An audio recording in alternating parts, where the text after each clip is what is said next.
There's a moment from your childhood you can probably still remember that was really impactful. And it was probably not a big event, but something small. A moment when you didn't get comfort when you needed it. Because the moments that shape a child aren't the biggest ones, but the ones where they didn't feel safe. And those moments slowly shape how they grow up in our world. Hi, I'm Leslye. I'm a firefighter and a mom of two, and on this channel I share what I've learned about parenting, nervous system regulation, and building strong, secure relationships inside the family. A lot of what we talk about here isn't just what we do as parents. It's about what children begin to feel and believe about themselves. If this is something you care about too, subscribe and follow along. In the last episode, we talked about how connection builds security.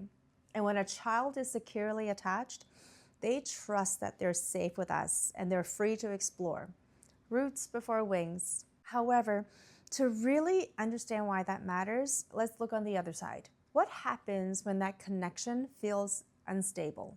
There's a concept from Don Miguel Ruiz's book, The Mastery of Love, that really shaped how I see this. And he talks about the loss of innocence. The principle is that children are born with a sense of unconditional self-love.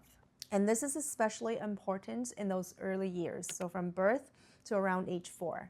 And this is when so much of that foundation is being shaped. When children are completely dependent on us to help them make sense of the world. Children don't start off questioning themselves or thinking they're too much or not enough. They just are, just the way they are.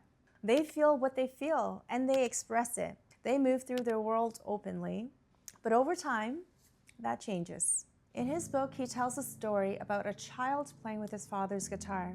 And to the child, it was all about curiosity, exploration, and play. He was touching and playing the guitar, not the way it was meant to be played because he hasn't yet acquired the skill. So he was just plucking away at the strings, making noise, which irritated his father because he was already having a bad day. And the noise amplified the intensity of his irritability. And the father saw that his guitar, his beloved, beautiful, valuable instrument, was being mishandled. So he reacts out of frustration. He yells at the child. He asks him to stop touching the guitar. And it escalates when the child tries to explain his side of the story.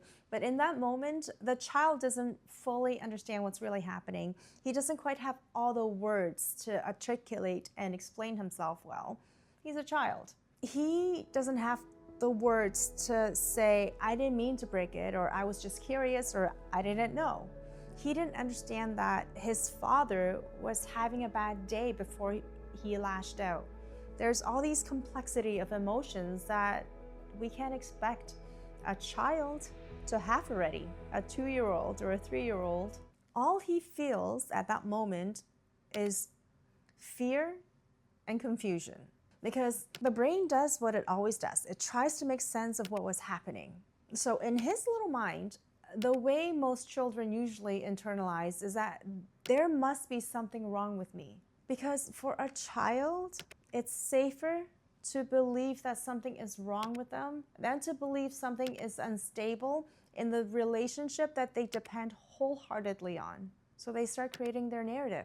They start learning that love can feel conditional, that being themselves doesn't always feel safe, and that certain emotions aren't welcomed or allowed. And slowly, they begin to adjust their actions, their behaviors, and their identities. They become more careful, more aware, more focused on how they're being perceived, whether if they're being quiet enough, smart enough, or if they're well-behaved. They start to tiptoe around and make themselves small in order to stay connected and be loved. They start building walls to protect themselves. In the book, Ruiz argues that the loss of innocence is in essence the moment we stop loving ourselves unconditionally and we start trying to meet the conditions of the world in order to be loved. Children begin to learn something that they were never meant to learn. Love comes with pain and connection comes with loss. They have to change something about themselves in order to keep it or to be loved. And every parent has had moments like this. I've had moments like this. But this is all about awareness. Because once you see it, you start to see these moments differently. We don't need to be perfect, but now that we're aware of it, we can see how these small interactions are shaping how a child begins to see themselves. And this is why the work I talked about earlier is so important. Regulating ourselves, reframing the behavior, and repairing rupture. If you want to go deeper into this work and begin applying it inside your own family, I've created a full masterclass and companion workbook that walk through the framework in more detail. They're free and they're linked below.